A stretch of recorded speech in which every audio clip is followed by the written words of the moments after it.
Hi guys! Ang topic natin for this video ay multiplication and division of fractions. Itong video na to ay para sa high school and sa higher years kasi merong positive na tsaka negative na fractions. Okay, so sa multiplication muna tayo. So, case 1. Case 1 ay yung positive times positive. Ayan. So, kapag positive times positive, gaya sa integers, ang sagot din dyan ay positive. For example, 1 over 4 times 2 over 5. Kapag nagmo-multiply, numerator times numerator over denominator times denominator.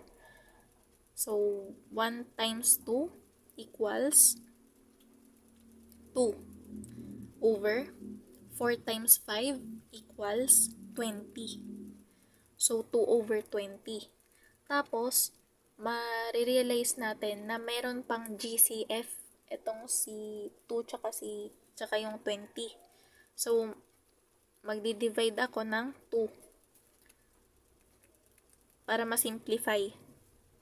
Tapos, 2 divided by 2, 1. 20 divided by 2 ay 10. Kaya ang final answer dito ay 1 over 10. So, another example, 3 over 7 times 8 over 9. So, numerator times numerator, denominator times denominator. 3 times 8 ay 24 over 7 times 9, 63. Ayan. Tapos, meron ba tayong nakikita na GCF netong 24 tsaka 63? Yung GCF nila ay 3. Okay. So, magdi-divide ako sa kanila ng 3. 24 divided by 3 equals 8. 63 divided by 3 equals 21.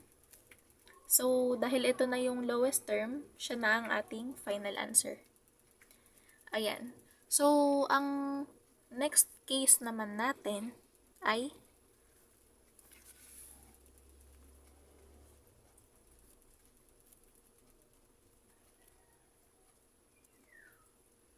negative times negative equals positive. Kung mapapansin nyo, kaparehas lang din siya nung nasa multiplication of integers kung napanood nyo na yung video nun. So, bigay tayo ng example. Halimbawa, negative 2 over 3 times negative 4 over 5.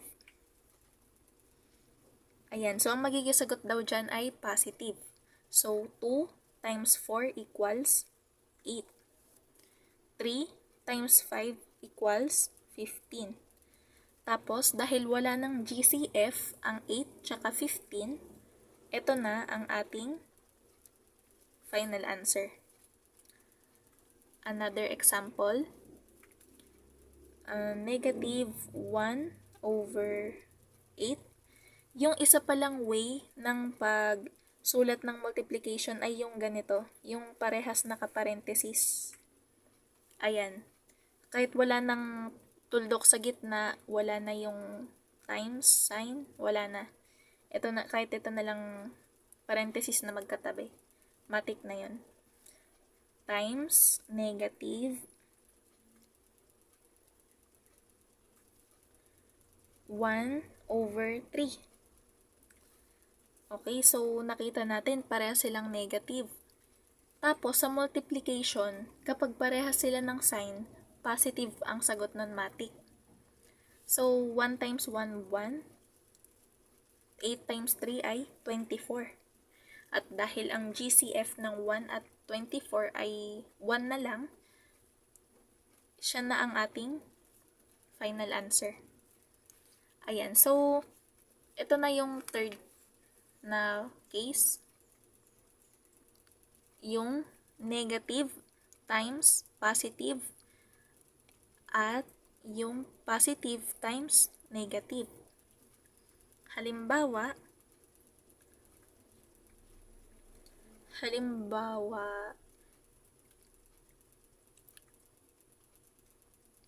2/7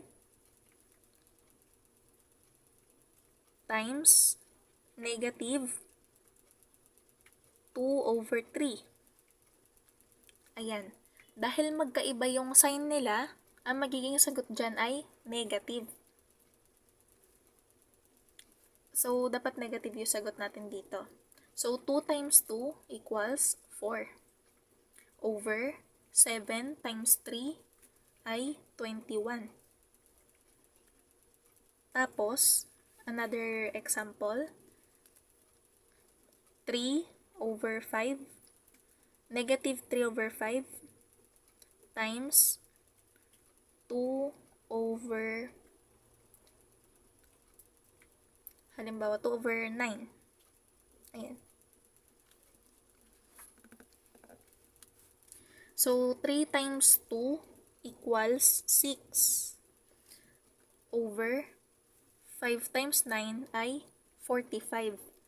Tapos, dahil magkaiba yung sign nila, ito negative, ito positive, ang sign ng final answer ay negative. Although, hindi pa to final answer, kasi isi-simplify pa natin siya. Okay, so, kapag titingnan natin, hahanapin natin yung GCF ng 6 at 45, ang GCF nila ay 3. Kaya, magdi-divide tayo ng by 3. So, 6 divided by 3 equals 2. Over 45 divided by 3, 15. Tapos, wag kakalimutan yung negative sign. So, negative 2/15. Ito ang ating final answer. Ayan. So, pagkatapos nyan, ay mag-move naman tayo sa division. So, meron na, gaya ng multiplication, meron din tayong case 1, 2, at 3. Actually, parang ganun lang din. Positive divided by positive equals positive.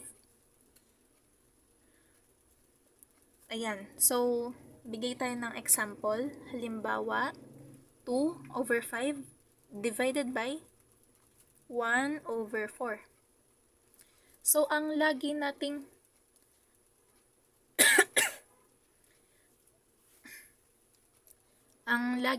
rule,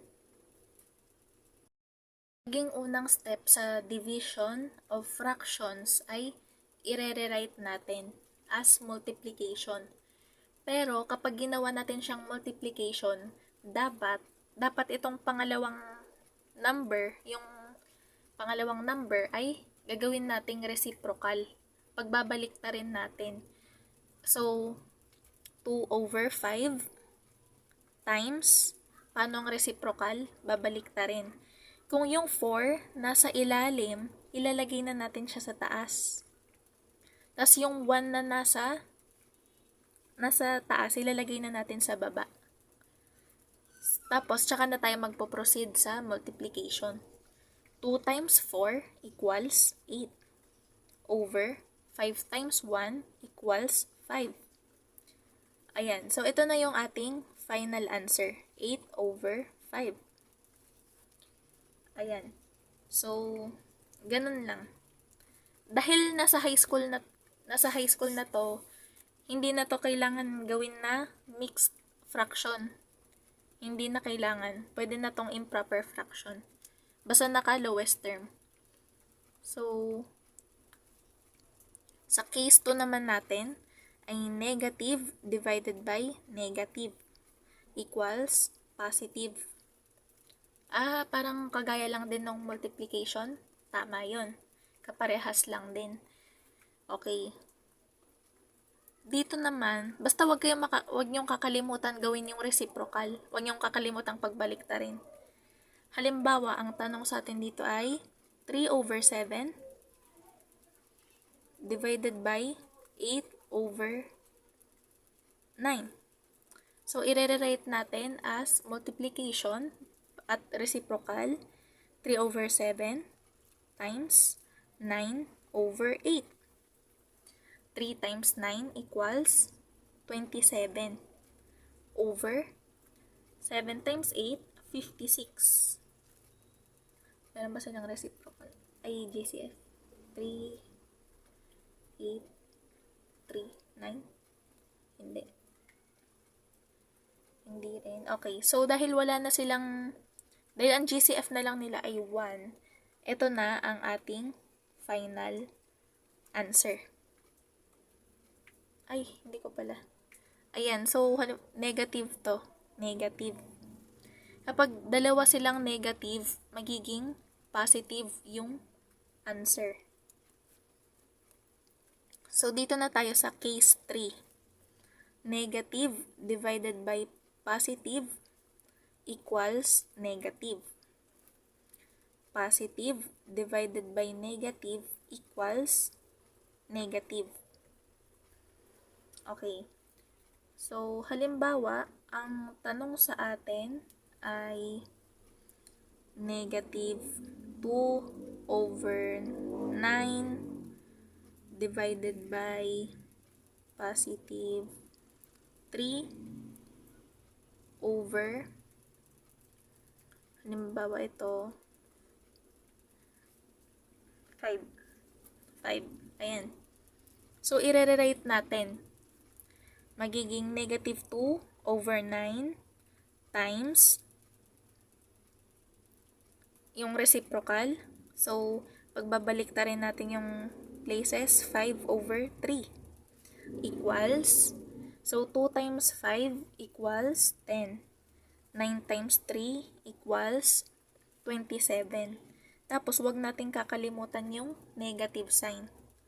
Ito yung ating final answer. Dahil, siya na yung lowest term. Ayan.